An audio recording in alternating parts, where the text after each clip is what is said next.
Hello and welcome to our history podcast.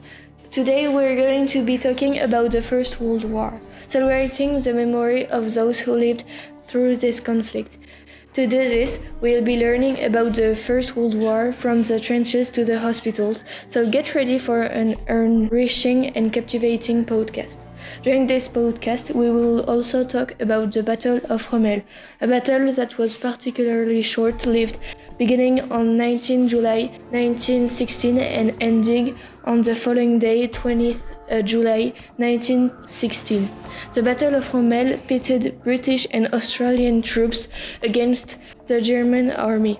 It was a short but bloody battle with 1,500 British soldiers and 5,533 Australians killed, wounded or missing in just 27 hours, compared with around 2,000 Germans.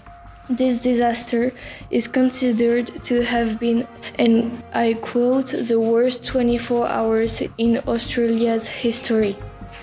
To help us understand and explain the different elements of this war, we called Manon, a journalist, Rémi, the direct descendant of a wartime nurse, and three experts, Gaspari on the trenches, Terence on the hospitals, and Schmidt on the soldiers. Hello Armance. I'm standing in front of a memorial and next to a military cemetery. This place, in the north of France, used to be a peaceful hamlet, but it was wiped out in July 1916, when shells destroyed the house and the earth was full of shell holes. Recently, in 2009, around 250 skeletons, mostly Australian, were found and reburied in Pheasant Wood Cemetery. It is sometimes said that this battle was a baptism of fire for the Australians or the Western Front, and it turned into a massacre at Fromelles. Alexandre Schmidt, how do you think the soldiers coped with this reality? Hello. For the Poilu, the French soldier under Allied, life in trenches was hell. A poignant account from April 1916, just before Fromelles, described this hellish daily life. I'm glad to be out of this hell with wasps, lice, wasps, mud, dead body, and all kinds of artillery fire. By rephrasing, the soldier is saying that he lived in the mud, surrounded by rotting corpses with huge wasps and parasites everywhere. Mud is indeed a recurring motif in the letters of the Poilu. Another soldier in December 1917 wrote, "The inside of the trenches is nothing but slush. The rats have also invaded our trenches. They are enormous. A short while ago, they killed a dog and ate it." These are striking details. Giant rats even attacking dogs. And let me remind you that the average rat weighs around 500 grams, while the average dog weighs 25 kilograms, which means that a dog is on average 50 times heavier than rats. The soldier also talks about the mud that seeps in everywhere and the daily fear of the enemy that can appear. The Poilus were scared, tired, and very cold in winter. Our front lines, which were often flooded, formed veritable quagmires where we had to work constantly to mop up the water and build makeshift shelters called gourbi. Thank you, Gaspari, for those details. And I'm going to continue in that vein. We mustn't forget that despite these conditions, which can compare to hell, the soldier had to stay on their toes. Eyewitness accounts emphasize the constant fear. For example, a soldier in 1917 said, "All we see is sad mourning. 8 out of 10 ladies are in mourning. It's colder. Morale is low. The government is lying about the war."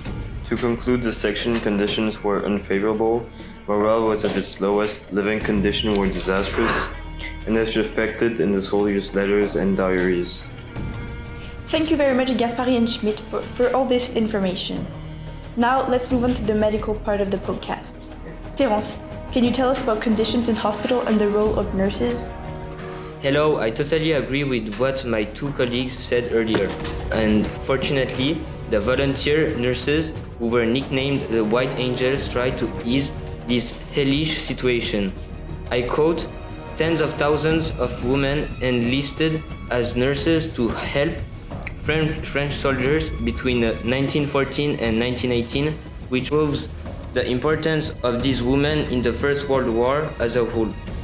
At the time, their prowess could be seen on a wide range of media, including posters, postcards, dolls, and statuettes. In the hospitals in the near, the wounded were given a spectacular welcome.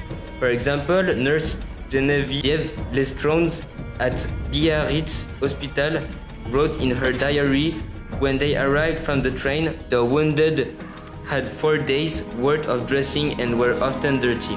A Breton with no socks who hadn't washed for a year and had to be brushed. This meant that a soldier sent to help had not been washed for a very long time. The doctors then had to perform up to 10 operations in the morning to treat all these new arrivals.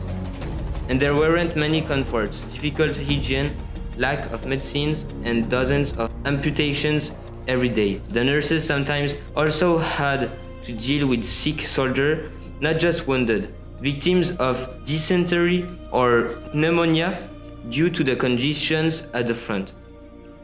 Their task was a titanic one, but they were indispensable everywhere, according to the archives, even if this is not often recounted in history books.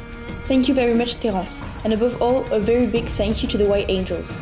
Now, Rémi, your great-great-grandmother was a volunteer nurse. Can you tell us more about that? Hello, my great-great-grandmother was a volunteer nurse in 1916. I found her diary kept in a hospital at the front. First of all, I'd like to point out that this is the first time I've spoken about this diary and the first time I've taken part in a podcast, so forgive me if I'm a bit emotional and not very good at summarizing this diary. Okay, I'll start. My great-great-grandmother wrote many descriptions in her diary. The number of wounded, the need for dressings, the laundry to be cleaned. In one of her pages, she describes the arrival of a seriously wounded man. The bone is broken and he is in pain and screams pitifully. The pus is pouring out. These very crude words show the violence of the wounds they were treating. It also speaks of destructions. The soldiers, despite the amputation and death around them, suffer even more from separation. For my great-great-grandmother, serving these men was also a way of resisting war. She wrote with great emotion that caring for a soldier was helping him to retain a little humanity, despite the horror he had experienced. She kept her courage up by thinking of her husband, my great-great-grandfather, who was gone to the front. The comfort she gave to others brought him comfort. Her diary recalls the visits of other nurses. They often shared their meals with the wounded men, giving a little human warmth to someone who was dying.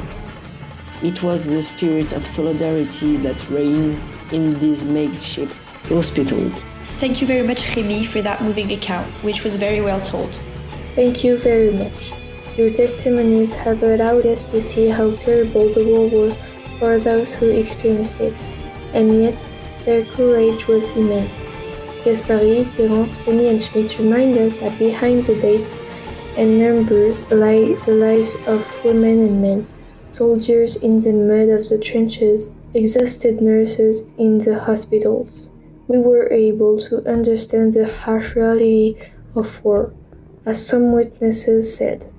Thank you all, Gaspari, Terence, Rémi, Schmidt, for sharing these authentic accounts and quotes from soldiers and nurses, to Manon for her journalism work, and to myself for presenting this podcast.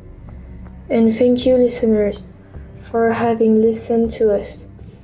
May these words inspire us to always keep the memory of the First World War alive, especially through places like Fromelles, See you soon for new episodes.